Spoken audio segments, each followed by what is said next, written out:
Hello అండి. నేను మీ doctor Umashankar. రీసెంట్‌గా ఒక పెద్దాయనండి 70 ఇయర్స్ ఉంటాయి. లెఫ్ట్ సైడు చెస్ట్ పెయిన్ ఉందని చెప్పి హాస్పిటల్‌కొచ్చారు.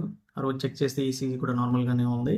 ఎందుకో డౌట్ వచ్చి ఎక్స్‌రే తర్వాత సీటీ స్కాన్ కూడా తీసాము. దాంట్లో ఒక లెఫ్ట్ సైడ్ లంగ్‌లో పెద్ద నిమ్ముందండి. ఆల్మోస్ట్ ఒక కార్క్ బాల్ సైజ్‌లో నిమ్ముంది. ఆ రోజు అతనికి ఆక్సిజన్ సాచురేషన్ కూడా బాగా తక్కువగా ఉంది. 83% ఉంది. అతనికి ఎటువంటి హెల్త్ ప్రాబ్లమ్స్ లేవు. డయాబెటిస్ గాని, హైపర్‌టెన్షన్ గాని ఏమీ లేదు. నిమ్ము ఎందుకొచ్చింది అనేది అతను మెయిన్ డౌట్ అండి.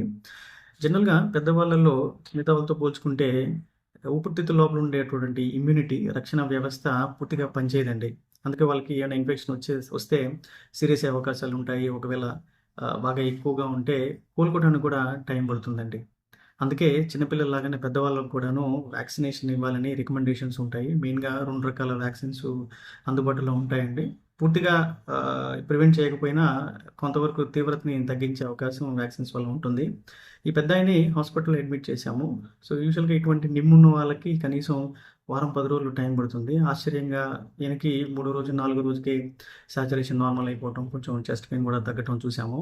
దానికి మెయిన్ రీజన్ ఏంటి అంటే అతనికి యోగా బాగా అలవాటుందట. ఒక 20 సంవత్సరాల నుంచి కూడా ప్రాణాయామం అయన్నీ చేస్తూ ఉంటారట.